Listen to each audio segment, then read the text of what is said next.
रहे हैं, ठीक है, इसको आपने जो है वो नोट कर लेना है कि टेक्सोनोमिक करैक्टर को आप इस तरह से डिफाइन कर सकते हैं कि कोई भी ऐसा एट्रीब्यूट किसी भी ऑर्गेनिज्म का या कोई भी ऑर्गेनिजम्स के ग्रुप का जिसकी वजह से वो जो ऑर्गेनिज्म होता है वो एक डिफरेंट टेक्सोनोमिक कैटेगरी में होने की वजह से जो है वो जो डिफरेंट नज़र आ रहा होता है या वो किसी दूसरे ऑर्गेनिज्म से इसलिए रिजेंबल करता है क्योंकि वो सेम टेक्सोनोमिक कैटेगरी में रखा गया हुआ है।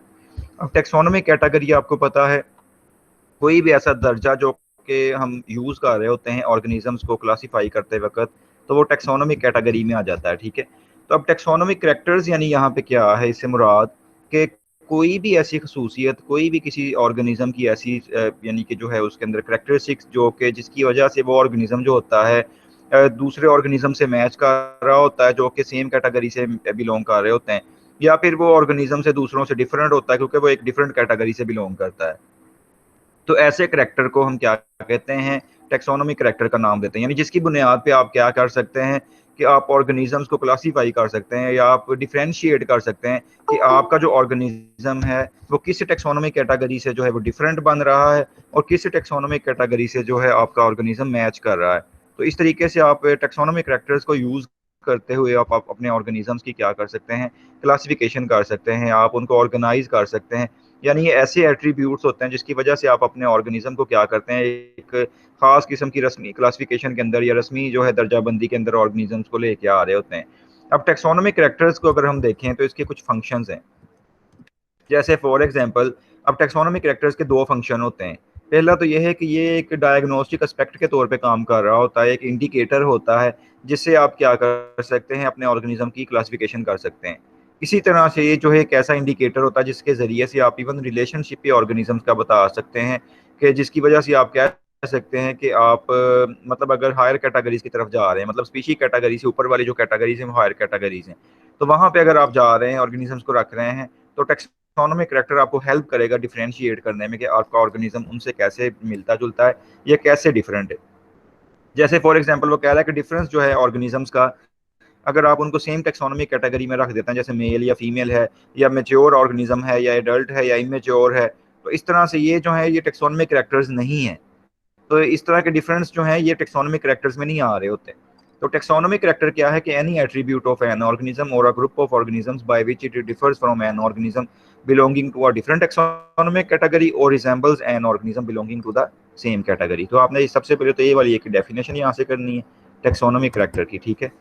अब इसके बाद टेक्सोनोमिक कैरेक्टर्स को अगर हम देखें तो इसकी 5 काइंड्स यहाँ पे आपके जो हैं वो सिलेबस में शामिल हैं, ठीक है। तो इन अब 5 काइंड्स को देख लेते हैं।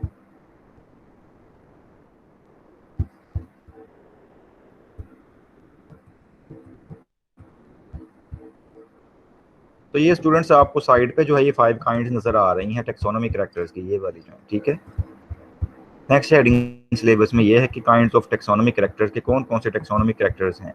तो अब इसमें सबसे पहले जो इसमें आपको टाइप नजर आ रही वो है मॉर्फोलॉजिकल कैरेक्टर्स, फिर दूसरे हैं फिजियोलॉजिकल कैरेक्टर्स, यानी ये टेक्सोनोमिक कैरेक्टर्स हैं, ठीक है। तीसरा इकोलॉजिकल कैरेक्टर है और चौथा जो इसमें इथोलॉजिकल कैरेक्टर्स यानी बिहेवियरल कैरेक्टर्स जो होते हैं, यानी बिहेवियर जो वेरी कर रहे होते हैं ऑर्गेनिजम्स के। पांचवा जियोग्राफिक कैरेक्टर्स हैं।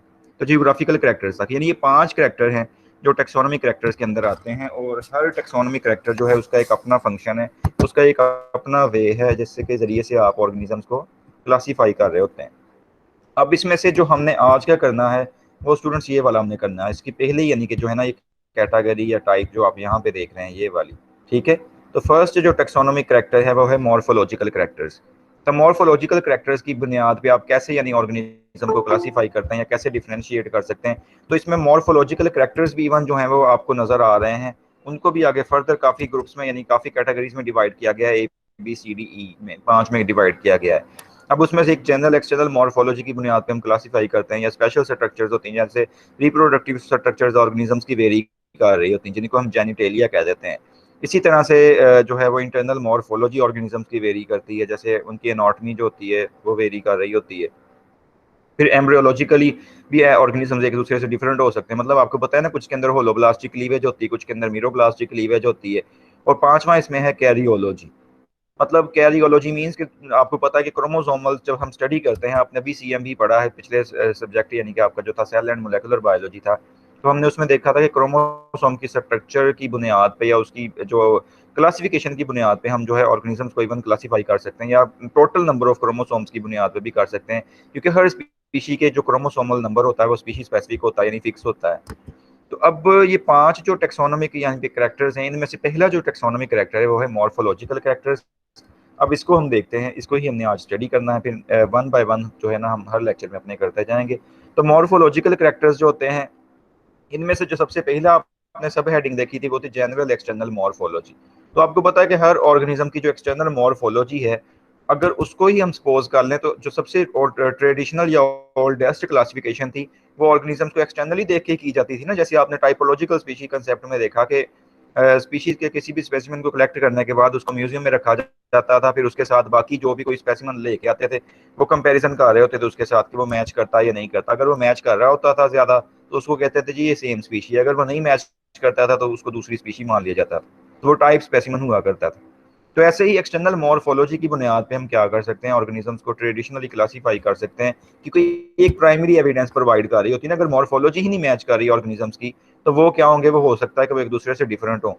लेकिन ये भी केस आपने देखा था कि इतना जरूरी नहीं होता। अक्सर केसेस में क्या होता है कि ऑर्गेनिजम्स की मॉर्फोलॉजी जो होती है वो एक जैसी होती है, लेकिन वो क्या होते हैं, वो रिप्रोडक्टिवली आइसोलेटेड होते हैं। आपने कई तरह के केसेस अब आगे देख लिए। तो ये फर्स्ट टेक्सोनोमी कैरेक्टर जो है वो मॉर्फोलॉजिकल जनरल एक्सटर्नल मॉर्फोलॉजी में आ जाती है, ठीक है, ऑर्गेनिजम्स की। तो इसमें जनरल एक्सटर्नल मॉर्फोलॉजी में हम क्या करते हैं, ऑर्गेनिज्म की ट्रेडिशनल क्लासिफिकेशन में इसको हम यूज किया करते हैं, ठीक है।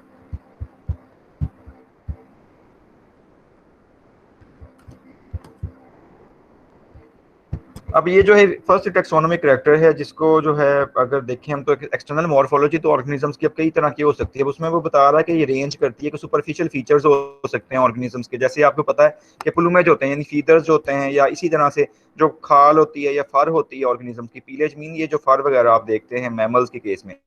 बर्ड्स की केस में आपको पता है प्लूमेज होते हैं उनके फीचर्स, और मैमल्स की केस में उनकी फार होती है, तो उसकी बुनियाद पे भी आप क्लासीफाई कर सकते हैं। इसी तरह से अगर आप दूसरे ग्रुप्स में चले जाएं, जैसे फिश है, फिश के अंदर आपको पता है कि आप स्केल का काउंट करते हैं, यानी फिश के स्केल की जब हम लीनियर काउंटिंग कर रहे होते हैं तो उससे आप कह सकते हैं ये फलां स्पीशी, क्योंकि हर फिश के जो नंबर ऑफ स्केल्स होते हैं बॉडी के ऊपर वो भी फिक्स होते हैं। उनको हम लीनियर काउंट कर रहे होते हैं, साथ साथ जो लेटरल लाइन होती है उसके साथ साथ, या किसी और जगह से भी कर सकते हैं, वो भी एक अलग तरीका कार है। तो उसकी मदद से भी हम स्पीशीज की पहचान कर सकते हैं कि कौन सी स्पीशी है। यानी फिश के केस में हम लीनियर स्केल काउंटिंग कर सकते हैं। इसके अलावा रेप्टाइल्स के केस में भी देखें तो उनके स्केल काउंट किए जा सकते हैं।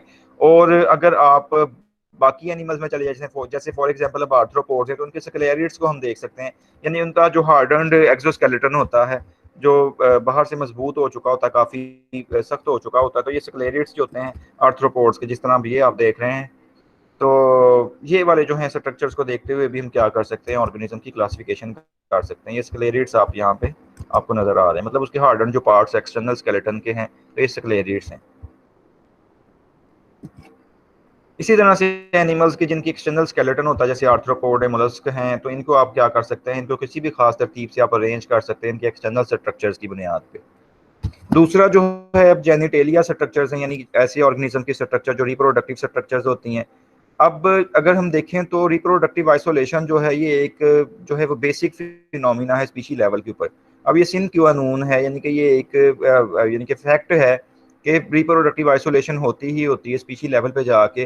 तो इसीलिए अगर हम देखें तो हर स्पीशी का अपना खास रिप्रोडक्टिव ऑर्गन होता है जिससे आप उसकी पहचान कर सकते हैं। और जेनिटेलिया जो होते हैं ऑर्गेनिजम्स के वो वेरी करते हैं, और जिससे आप स्पीशीज को रिकॉग्नाइज कर सकते हैं। अब इसमें जो है सबसे पहले जो वर्क किया था वो डफर साइंटिस्ट ने किया था, ठीक है। डफर और ने क्या किया था, या बाकी साइंटिस्ट ने क्या किया, उन्होंने लॉक एंड की रिलेशनशिप बताया था। उन्होंने कहा था कि जो रिप्रोडक्टिव ऑर्गन्स होते हैं ऑर्गेनिजम्स के, इनमें लॉक एंड की का रिलेशनशिप पाया जाता है। मतलब जैसे एक स्पेसिफिक की एक लॉक को ओपन करती है या उसमें जा सकती है, तो ऐसे ही एक रिप्रोडक्टिव ऑर्गन जो होता है मेल का, वो फीमेल में एंटर हो सकता है, इंसर्ट कर सकता है। तो ये लॉक एंड की रिलेशनशिप इनके अंदर एग्जिस्ट करता है। तो अब उसने कहा था कि जैसे कॉपुलेटरी स्ट्रक्चर्स हैं मेल या फीमेल्स की, उसने उसमें ना फिर बहुत सारे ऐसे ऑर्गेनिजम्स बताए जिनमें स्क्लेरोटाइज्ड जेनिटेलिया पाया जाता है। मतलब इंसेक्ट्स के केस में आप देखें तो उनका जो जेनिटल पार्ट्स होते हैं, रिप्रोडक्टिव पार्ट्स होते हैं, वो काफी हार्ड हुए होते हैं, और वो क्या करते हैं, लॉक एंड की रिलेशनशिप की तरह यानी कि जो है वर्क कर रहे होते हैं। तो अब उसने एग्जाम्पल फिर उसमें कोट की इंसेक्ट्स के ग्रुप की, जिसको फलगोरिडी कहा जाता है, ठीक है। तो फलगोरिडी के अंदर लॉक एंड की रिलेशनशिप जो है वो पाया जाता है रिप्रोडक्टिव ऑर्गन्स में, जिससे जो है आप मतलब इस ग्रुप को जो है रिकॉग्नाइज कर सकते हैं या आप स्पीशीज स्पेसिफिक यानी बता सकते, क्योंकि रिप्रोडक्टिव ऑर्गन स्पीशीज स्पेसिफिक है, तो आप इससे भी टेक्सोनॉमिकली उनको क्लासीफाई कर सकते हैं या आप इनको टेक्सोनॉमिक कैरेक्टर ले सकते हैं, एक्सटर्नल मॉर्फोलॉजी में ही आते हैं। तो ये फलगोरिडी के आप यहाँ पे कुछ इंसेक्ट्स देख रहे हैं थाईलैंड में, ठीक है। तो ये वाले जो है इन इंसेक्ट्स के बारे में उसने जो है वो बताया था डिटेल कि इनके अंदर लॉक एंड की रिलेशनशिप जो है वो पाया जाता है, ठीक है। अब इसी तरह से दूसरी तरफ अगर हम देखें तो जेनेटेलिक स्ट्रक्चर्स जो होते हैं ये बहुत सारे और ऑर्गेनिजम्स के भी यहाँ पे जो हैं वो इसी तरीके से होते हैं कि उनके अंदर डिफरेंसेस को आप ऑब्जर्व कर सकते हैं और उसकी बुनियाद पे आप उनकी क्लासिफिकेशन कर सकते हैं। अब नेक्स्ट अगर हम देखें तो इंटरनल मॉर्फोलॉजी है तीसरा टेक्सोनोमिक कैरेक्टर, जो कि मतलब जो है वो एक्सटर्नल मॉर्फोलॉजी के अंदर आ जाता है, यानी कि जो है मॉर्फोलॉजिकल कैरेक्टर्स में आ जाता है। अब इंटरनल मॉर्फोलॉजी जो है इससे मुराद क्या है, एनाटॉमी, यानी ऑर्गेनिजम्स की जो इंटरनल ऑर्गन्स की स्टडी है या इंटरनली आप उन्हें ऑब्जर्व कर जाते हैं, जैसे स्कल को आप उसके देखना चाहते हैं, इंटरनल स्केलेटन के स्कल वगैरह को। अब जो एनाटॉमी होती है इससे हम क्या कर सकते हैं, हायर एनिमल्स की ग्रुपिंग कर सकते हैं, ठीक है ना। हायर एनिमल्स की कैसे ग्रुपिंग कर सकते हैं, क्योंकि उनकी बॉडी जो है वेल ऑर्गेनाइज्ड है, तो इसी वजह से उनके जो है वो हम इंटरनल फीचर्स को देखते हुए भी उनकी क्लासिफिकेशन कर सकते हैं। फॉर एग्जांपल वो कह रहा है कि अब बहुत सारे वर्टिब्रेट्स के ग्रुप में अगर आप देखें तो आप इंटरनल स्केलेटन के कुछ सिलेक्टेड पोर्शंस को क्या कर सकते हैं, उनकी बुनियाद पे आप क्लासिफिकेशन कर सकते हैं, क्योंकि उनको प्रिजर्व आप कर सकते हैं, उसके बाद आप उनको क्या कर सकते हैं, आइडेंटिफिकेशन में यूज कर सकते हैं। अब इसी तरह से अगर हम देखें तो ये हार्ड या सॉफ्ट पार्ट्स भी हो सकते हैं इंटरनल एनाटॉमी के एनिमल्स के, जिसकी बुनियाद पे हम क्या कर सकते हैं, उनको हायर कैटेगरीज में डिवाइड कर सकते हैं। हायर कैटेगरीज मीन जो कि स्पीशी लेवल से अबव कैटेगरीज, जिनको हम कलेक्टिव कैटेगरीज भी कह देते हैं, ठीक है। तो पैलियोंटोलॉजिस्ट जो होते हैं वो क्या करते हैं, वो हार्ड पार्ट्स की बुनियाद पे, ये आपने देखा है ना कि एनिमल्स की क्लासिफिकेशन कर रहे होते हैं, यानी अक्सर आप देखते हैं फॉसल्स जो होते हैं वो हार्ड पार्ट्स होते हैं जो कि प्रिजर्व हुए होते हैं, और फॉसल्स जो होते हैं उनमें मिनरलाइजेशन का अमल हुआ होता है, जिसकी वजह से वो हार्ड एक रेप्लिका बन जाता है एनिमल का, या उसका एक पूरे का पूरा स्केलेटन ही प्रिजर्व हुआ होता है। तो उसकी बुनियाद पे हम क्या कर सकते हैं, एनिमल्स की क्लासिफिकेशन कर सकते हैं। तो इसके अलावा अगर हम देखें तो पैलियोंटोलॉजिस्ट ने इसके साथ साथ क्या किया है कि बहुत सारे जो है स्केलेटल कैरेक्टर्स को यूज किया एनिमल्स के, यानी इंटरनल स्केलेटन को देखते हुए उनकी क्लासिफिकेशन की गई है। अब जो चौथा टेक्सोनोमिक इसमें करेक्टर आ रहा है, यानी कि जो मॉर्फोलॉजिकल करेक्टर्स में, वो है एम्ब्रियोलॉजी। तो एम्ब्रियोलॉजिकल स्टडी भी हम करते हुए, आपने एम्ब्रियोलॉजी अभी रिसेंटली पिछले सेमेस्टर में पढ़ा होगा, यानी कि आपने जो है डेव बायो सब्जेक्ट, तो उसमें आपने देखा होगा कि किस किस तरह की जो है वो उसके अंदर क्लीवेज पैटर्न्स पाए जाते हैं, या कैसे गैस्ट्रोलेशन होती है, मरूला ब्लास्टूला वगैरह स्टेजेस। तो ये भी ऑर्गेनिजम्स की वेरी करती हैं एक दूसरे से, जिसकी बुनियाद पे आप उनकी क्लासिफिकेशन कर सकते हैं। अब जैसे कंपैरेटिव एम्ब्रियोलॉजी जब हम कर रहे होते हैं, तो कंपैरेटिव एम्ब्रियोलॉजी अभी आप रिसेंटली स्टूडेंट पढ़ के हटे हैं कि जो है एम्ब्रियोलॉजिकल एविडेंसेस ऑफ एवोल्यूशन में, कि जो फर्स्ट स्टेजेस होती हैं तमाम एम्ब्रियोज की वो एक जैसी होती हैं, जबकि लेटर स्टेजेस में वो डिफरेंट नजर आ रहे होते हैं। तो अब लेटर स्टेजेस जो है उसमें आप देखेंगे तो क्लीवेज पैटर्न्स जो एनिमल्स के होते हैं, या गैस्ट्रुलेशन है, यानी सेल जो होते हैं वो एम्ब्रियो जब एक लेयर्स में डिवाइड हो जाते हैं, एक्टोडर्म, मेसोडर्म या एंडोडर्म में, या सेल डिवीजन जब हो रही होती है यानी कि एम्ब्रियोनिक स्टेजेस में, उसको क्लीवेज कहते हैं, तो वो भी बड़े वेरी करती है। तो इस तरह के जो फिनोमिना होते हैं इनकी मदद से हम क्या कर सकते हैं, एनिमल्स के फाइलम्स की क्लासिफिकेशन इवन कर सकते हैं, क्योंकि हर फाइलम की अपना जो है वो क्लीवेज पैटर्न है, अपना गैस्ट्रुलेशन का प्रोसेसेस हैं, जिसकी बुनियाद पे हम उनकी क्लासिफिकेशन कर सकते हैं। ऐसे ही फॉर एग्जांपल अब यहाँ पे वो कह रहा है कि अगर हम ऐसे ग्रुप्स को देखें इंसेक्ट्स के जिनमें टोटल यानी क्लीवेज पाई जाती है, होलोब्लास्टिक क्लीवेज जिसको कह देते हैं, तो कोलम्बोला जो है वो इसमें आ जाता है, ठीक है ना। तो कोलम्बोला जो है एक ग्रुप है इंसेक्ट्स का, यानी स्प्रिंग टेल्स जिसको हम कह देते हैं। तो इसमें चूंकि जो है होलोब्लास्टिक क्लीवेज पाई जाती है, बाकी जो ग्रुप्स हैं उनमें इस तरह का नहीं प्रोसेस है, तो इसकी वजह से ये ग्रुप जो है ये बाकी ग्रुप से बहुत ज्यादा सेपरेट है। अब बाकी जो दो ग्रुप्स हैं उनमें एक आता है टायरी गोटा, एक है मतलब विदाउट टायरी कहते हैं विंग्स को, और गोटा मीन्स रखने वाले, यानी विंगलेस इंसेक्ट्स को ए टायरी गोटा कहा जाता है। और टेरी गोटा में आ जाते हैं विंग्ड इंसेक्ट्स, यानी जिनमें पर होते हैं, परों वाले जो इंसेक्ट्स होते हैं। तो अब ये जो कोलम्बोला है इसको अगर आप देखें, स्प्रिंग टेल्स जिनको हम कह देते हैं, तो ये जो ए टेरी गोटा है या टायरी गोटा है, इनसे बहुत ज्यादा डिफरेंट ये ग्रुप है, क्योंकि इनका क्लीवेज पैटर्न क्या है, ये डिफरेंट है काफी हद तक। हालांकि बाद में क्या हुआ है कि ये जो दोनों ग्रुप्स हैं, ए टायरी गोटा और टायरी गोटा, इनके अंदर दोबारा से क्या हुआ है कि ये क्लीवेज टाइप आ गई है कुछ इनकी स्पेशलाइज्ड फॉर्म्स में। जैसे फॉर एग्जांपल अब हाईली स्पेशलाइज्ड जो पैरासाइटिक हाइमीनोप्टेरा है, हाइमीनोप्टेरा मीन जिसमें आपको पता है कि ये जो आपकी हनी बीज आ जाती हैं, ठीक है, ये हाइमीनोप्टेरा ऑर्डर है हनी बीज का। तो इनको अगर इसलिए इंसेक्ट सीरीज के अंदर टॉप पे रखा गया है, क्योंकि इनके अंदर क्या हुआ, दोबारा से यही वाला तकरीबन प्रोसेस आ गया जो कि कोलम्बोला के अंदर क्लीवेज पैटर्न पाया जाता है। हालांकि ये टायरीगोटा और टायरीगोटा के अंदर जो है इतना ज्यादा नहीं है ये वाला प्रोसेस जो कि कोलैम्बोला का, इसी वजह से कोलैम्बोला को कहा जाता है इनकी क्लीवेज पैटर्न की बुनियाद पे कि ये काफी हद तक बाकी जो इंसेक्ट्स हैं ये टायरीगोटा या टायरीगोटा उनसे डिफरेंट है। तो इस तरह से जो है फिर ये यहाँ पे अगर आप देखें इसमें, तो ये स्टूडेंट्स आपको पहले जो मैं आपको बता रहा था लॉक एंड की रिलेशनशिप फलगोरिडी का इंसेक्ट्स का भी हमने देखा, जेनिटेलिया स्ट्रक्चर वेरी कर रही होती हैं। तो ये देखें कि लॉक एंड की रिलेशनशिप आप देख सकते हैं, ये फीमेल का जेनिटल ऑर्गन है और इधर भी ये फीमेल का जेनिटल ऑर्गन है, और ये मेल का देखें बिल्कुल वहां पे उसके अंदर फिट हो रहा है। तो जिस तरह का जेनिटेलिया स्ट्रक्चर है वैसा ही जो है वो मेल का रिप्रोडक्टिव ऑर्गन है। तो ये लॉक एंड की रिलेशनशिप आप यहाँ पे देख रहे हैं, ठीक है ना, जेनिटेलिक स्ट्रक्चर्स में। इसी तरह से क्लीवेज पैटर्न, अभी मैं आपको ये जो एम्ब्रियोलॉजिकल प्रोसेसेस बता रहा था, तो इसमें आपने देखा कि होलोब्लास्टिक की क्लीवेज होती है, मीरोब्लास्टिक होती है। होलोब्लास्टिक में आपको पता है कि पूरे के पूरे सेल की ये डिवीजन हो रही है, जबकि मीरोब्लास्टिक में एक खास जो है वो एरिया में डिवीजन हो रही, पूरे का पूरा सेल नहीं डिवाइड कर रहा। तो ये मीरोब्लास्टिक आप नीचे देख रहे हैं, ठीक है ना। तो क्लीवेज पैटर्न भी वेरी करते हैं ऑर्गेनिजम्स के, जिसकी बुनियाद पे आप क्या कर सकते हैं, एनिमल्स की क्लासिफिकेशन कर सकते हैं। जैसे अब यहाँ पे ही अगर आप देख लें तो होलोब्लास्टिक क्लीवेज की भी आगे फर्दर कितनी सारी आपको टाइप्स नजर आ रही हैं, जैसे आइसोलेसिथल है, स्पाइरल होती है, तो ये एनालिड्स में है, मोलस्का में, फ्लैटवर्म्स में। अगर आइसोलेसिथल है तो वो अकाइनोडर्म्स में है, अगर बाइलेटरल है तो ट्यूनिकेट्स में हो रही है, अगर रोटेशनल हो रही है क्लीवेज तो वो मैमल्स में है, नीमाटोड्स में है। तो इसी तरह यानी बेशुमार तरह के आपने इसमें पैटर्न्स पढ़े होंगे जब आप अभी रिसेंटली जब आपने ये जो है सब्जेक्ट डेव बायो पढ़ा है, पढ़े हैं ना स्टूडेंट्स आपने इसमें पैटर्न ये सारे क्लीवेज पैटर्न्स और सारी इसकी तरीकाकार। जी यस सर। इसकी बुनियाद पे एनिमल्स की क्लासिफिकेशन भी की जा सकती है यानी सिंपली। अब नेक्स्ट जो लास्ट टेक्सोनोमिक कैरेक्टर है इसके अंदर यानी कि आज वाले टॉपिक में वो है कैरियोलॉजी। यानी आपको पता है कि क्रोमोसोमल स्टडी जो होती है उसको कैरियोलॉजी हम कहते हैं। तो कैरी ऑन आपको पता न्यूक्लियस को वैसे कहा जाता है, तो कैरियोलॉजी मीन्स जो उसके अंदर क्रोमोसोम्स है। अब कैरियोलॉजिकल या अदर साइटोलॉजिकल कैरेक्टर्स को अगर हम देखें तो टेक्सोनोमी से इसको बेशुमार तरीकों से यूज करते हैं, और इसकी मदद से क्या किया जाता है, ऑर्गेनिजम्स को डिफरेंशिएट किया जाता है और क्रोमोसोमल स्ट्रक्चर की बुनियाद पे ऑर्गेनिजम्स को टेस्ट किया जाता है कि क्या ये सेम स्पीशी के हैं या नहीं है, चाहे उनकी एक्सटर्नल मॉर्फोलॉजी डिफरेंट ही क्यों ना आ रही हो। मतलब फॉर एग्जांपल अब आपने देखा था ना कि कुछ सिबलिंग स्पीशीज होती हैं जिनकी जो एक्सटर्नल मॉर्फोलॉजी जो होती है मुकम्मल तौर पे जो होती है वो एक जैसी ही होती है, हूबहू होती है, लेकिन वो रिप्रोडक्टिवली आइसोलेटेड होती है मोस्टली। तो अब आप उनको कैसे पहचान सकते हैं कि ये सिबलिंग स्पीशीज हैं या नहीं है, तो आप उसमें क्या करेंगे कि आप उनके क्रोमोसोमल लेवल पे यानी क्रोमोसोम्स को स्टडी करके आप उनको डिटेक्ट कर सकते हैं। जैसे फॉर एग्जांपल अब आपको पता है ना ड्रोसोफिला जो है इसकी कई स्पीशीज हैं, जैसे आप एफएससी में ड्रोसोफिला मिलेनोगेस्टर एक पढ़ा करते थे, फ्रूट फ्लाई जिसको हम कह देते हैं। तो ड्रोसोफिला तो जीनस है, अब उसमें देखें ये ड्रोसोफिला पर्सीमाइलस है और ड्रोसोफिला सूडोब्सक्यूरा, ये दोनों क्या है, ये सिबलिंग स्पीशीज हैं। यानी अगर आप इनको मॉर्फोलॉजिकली देखें तो ये बिल्कुल आइडेंटिकल आपको नजर आ रही हैं, लेकिन ये रिप्रोडक्टिवली क्या होती हैं, आइसोलेटेड होती हैं। लेकिन अगर इनको इकट्ठा रखा जाए तो कभी कभार इनकी रिप्रोडक्शन भी अनयूजुअल सर्कमस्टेंसेस में हो जाती है। लेकिन नॉर्मली आपको मैंने बताया कि मॉर्फोलॉजिकली सिमिलर जो ऑर्गेनिजम्स हो और रिप्रोडक्टिवली आइसोलेटेड हो उनको हम क्या कहते हैं, सिबलिंग स्पीशीज कहते हैं। तो यहाँ पे ये सिबलिंग स्पीशीज आपको ड्रोसोफिला पर्सीमाइलस और ड्रोसोफिला सूडोब्सक्यूरा जो है वो दिखाई गई हैं। तो इनको आप क्रोमोसोमल स्टडी करके जो है वो देख सकते हैं, इनके डिफरेंस को यानी ऑब्जर्व कर सकते हैं।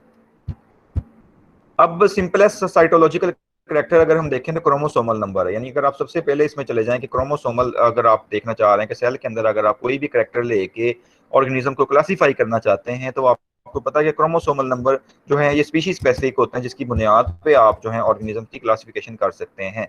जैसे फॉर एग्जाम्पल ये आप एक यहाँ पे टेबल देखें तो आपको पता है कि हर स्पीशी का अपना टोटल नंबर ऑफ क्रोमोसोम होते हैं, यानी हैप्लॉइड भी या डिप्लॉइड भी। जैसे फ्रूट फ्लाई के अंदर 8 हैं, डव के अंदर 16 है, अर्थवर्म में 36 हैं, कैट में 38 है, माउस में 40 है, रैबिट में 44 है, गोरिल्ला में 48 है, एप जो है बन मानस उसमें 48 है, एलिफेंट में 56 है, डोंकी में 62 है और हॉर्स में आपको पता 64 है, डॉग में 78 है, कार्प जो है उसमें 104 है, गिनिया पिग में जो है वो 16 है, स्नेल के अंदर 24 है, तिब्बतन फॉक्स में 36 है, पिग में 38 है, रैट में 42 है, सीरियन हैमस्टर में 44 है, ह्यूमन में 46 है, शीप में 54 है, काउ में 60 है, हॉर्स में 64 है, चिकन में 78 है, बटरफ्लाई में 380 है। तो अब इट मीन्स कि हर स्पीशी का अगर आप टोटल नंबर ऑफ क्रोमोसोम को देखें तो वो वेरी करते हैं, जिसकी बुनियाद पे यानी सिंपलेस्ट जो आप कह लें साइटोलॉजिकल करेक्टर जो आ रहा है वो कौन सा है, क्रोमोसोमल नंबर है, जिसको आप डिटरमिन कर सकते हैं। और कैसे आप डिटरमिन कर सकते हैं क्रोमोसोमल नंबर को, कि सबसे पहले आपने क्या करना है कि क्रशिंग कर लेनी है, फिर उसका स्मेयर बना लेना। यानी फॉर एग्जांपल आप टेस्टिस का भी को जो है वो ले लेते हैं किसी भी स्पीशी के, उसको आप क्रश करें, उसका स्मेयर बना लें एक स्लाइड के ऊपर। उसके बाद आप क्रोमोसोमल नंबर जो है उसको रिकॉर्ड कर लेंगे। और इसी तरीके से बेशुमार यानी हजारों एनिमल्स के जो है साइंटिस्ट ने, टैक्सोनॉमिस्ट ने क्रोमोसोमल नंबर मालूम किए, और इस तरीके से फिर जो है वो फाइलोजेनेटिक रिलेशनशिप उनके मालूम किए। या जैसे ये वाइट बता रहा है 1945 और 1949 में, और बाकी साइंटिस्ट ने भी इसी तरह से इसके ऊपर काम किया। तो क्रोमोसोम की फिर इसके अलावा आप अगर सेकंड टेक्सोनोमिक कैरेक्टर देखें, यानी जो है इसके अंदर आ रहा कैरियोलॉजी में, वो क्रोमोसोम की मॉर्फोलॉजी है। अब अगर क्रोमोसोमल नंबर भी अगर आप देख लें तो वो भी डिफरेंट होता है, स्पीशीज स्पेसिफिक है वो। इसके अलावा क्रोमोसोम की मॉर्फोलॉजी में भी आपने देखा कि टीलोसेंट्रिक होते हैं, एक्रोसेंट्रिक होते हैं, सब मेटासेंट्रिक होते हैं या मेटासेंट्रिक होते हैं। तो इस तरह से क्रोमोसोम की मॉर्फोलॉजी को भी देखते हुए प्लांट टेक्सोनोमिस्ट ने क्या किया, ये एनिमल्स की प्लांट्स की क्लासिफिकेशन की। तो कैरियोलॉजी जो है ये बहुत सारी जो जेनरा हैं एनिमल्स की, उसको जो है या उनकी फैमिलीज को क्लासीफाई करने में इसने बहुत ज्यादा हेल्प की। अब डोब्जेंस्की है, पेटरसन है, स्टर्टीवंट है, या इसके अलावा और बहुत सारे जो ऑथर्स हैं, उन्होंने क्या किया है कि बहुत सारे अपने अपनी लाइफ की स्टडी में क्रोमोसोमल वेरिएशन को देखते हुए एनिमल्स की क्लासिफिकेशन की। ड्रोसोफिला की फॉर एग्जांपल, जैसे अभी मैं आपको ड्रोसोफिला का बता रहा था कि इसमें दो क्लोजली रिलेटेड स्पीशीज पाई जाती हैं ड्रोसोफिला की, जिनको हम सिबलिंग स्पीशी कह देते हैं, ड्रोसोफिला सूडोप्सिकोरा जो भी आपको दिखा रहा था, और दूसरी ड्रोसोफिला पर्सीमाइलस है। तो इनको आप कैसे डायग्नोज कर सकते हैं कि आप इनके क्रोमोसोमल कॉन्फ़िगरेशन को ऑब्जर्व करेंगे, क्योंकि इनके क्रोमोसोम की जो मॉर्फोलॉजी है वो दोनों की डिफरेंट होगी। हालांकि ये दोनों सिबलिंग स्पीशीज हैं तो स्पीशी ये सेम यानी कि एक तरह की स्पीशीज हैं, लेकिन इनकी जो एक मॉर्फोलॉजी एक दूसरे से बिल्कुल मैच करती है। बट डिफरेंस कहाँ पे आपको पता चलेगा कि आप जब इनके क्रोमोसोम की स्टडी करेंगे, उनकी कॉन्फ़िगरेशन को जब ऑब्जर्व करेंगे, तो आपको पता चल जाएगा कि क्रोमोसोमल लेवल पर ये डिफरेंट है एक दूसरे से। इसी तरह से एक जीनस से आ रहा है, तो इसमें भी क्रोमोसोम्स को देखा गया, तो ये एक्स्ट्रा डायग्नोस्टिक वैल्यू रखते हैं, मतलब क्रोमोसोम की मॉर्फोलॉजी को देखते हुए क्लासीफाई इनको किया गया। इसी तरह से जो बहुत सारे जो फिनिश बग्स थे, यानी कि जो फिनलैंड में पाए जाते थे बग्स, जिनकी फैमिली लाइक आईडी थी, और बाकी इसी तरह से जीनस जो हैं और भी एनिमल्स की, तो उसमें जो है 56 साइटोलॉजिकली जो है वो इन्वेस्टिगेटेड स्पीशीज को ऑब्जर्व किया गया। यानी 56 स्पीशीज को क्रोमोसोम की बुनियाद पे जो है वो क्लासीफाई किया गया और आइडेंटिफाई किया गया कि उनके क्रोमोसोम किस तरह के हैं। तो क्रोमोसोम की मॉर्फोलॉजी की बुनियाद पे इनकी क्लासिफिकेशन की। तो अगर इसमें फिर समरी देखी जाए तो इसमें फिर वाइट साइंटिस्ट था, उसने बेशुमार इनकी समरी बनाई क्रोमोसोम की मॉर्फोलॉजी को देखते हुए। तो साइटोलॉजिकल डिफरेंसेस जो होते हैं इसमें हम क्या करते हैं कि क्रोमोसोम की पेयरिंग जो होती है उसको देख रहे होते हैं, और इसके अलावा फिर देखते हैं कि ये क्रोमोसोम की जो पेयरिंग होगी उससे आइसोलेटिंग मैकेनिज्म जन्म लेते हैं। आपने देखा था ना कि मैं आपको बता रहा था कि जैसे हॉर्स और डोंकी की जो होती है, जब आपस में जो है वो होता है क्रॉस, तो उससे जो होता है ये बनता है जो होता है म्यूल बनता है। तो उसमें फर्क क्या आता है कि क्रोमोसोमल मिसमैचमेंट हो रही होती है।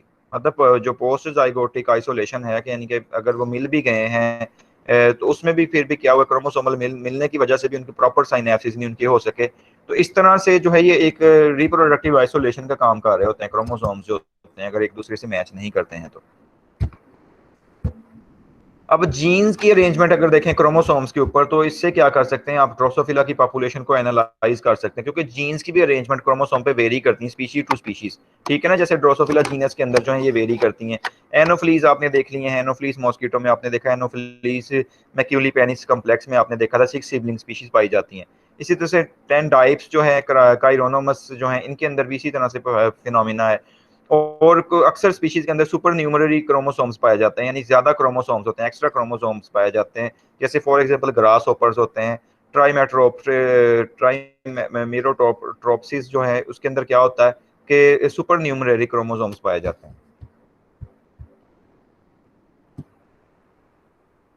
अब इस तरह के जो हैं क्रोमोसोमल स्टडी जो होती है ये उस वक्त ही यूजफुल होती है जब एक स्टूडेंट के पास बहुत ज्यादा साइटोलॉजिकल नॉलेज हो। यानी टेक्सोनोमिस्ट अगर एनिमल्स की क्लासिफिकेशन करनी चाह रहा है तो उसके पास बहुत ज्यादा जो है एनिमल्स के सेल्स के हवाले से, उनकी ऑर्गेनेलीज के हवाले से, उसके क्रोमोसोमल नंबर के हवाले से, या क्रोमोसोम की मॉर्फोलॉजी के हवाले से बहुत ज्यादा सफिशिएंट नॉलेज होना बहुत जरूरी है।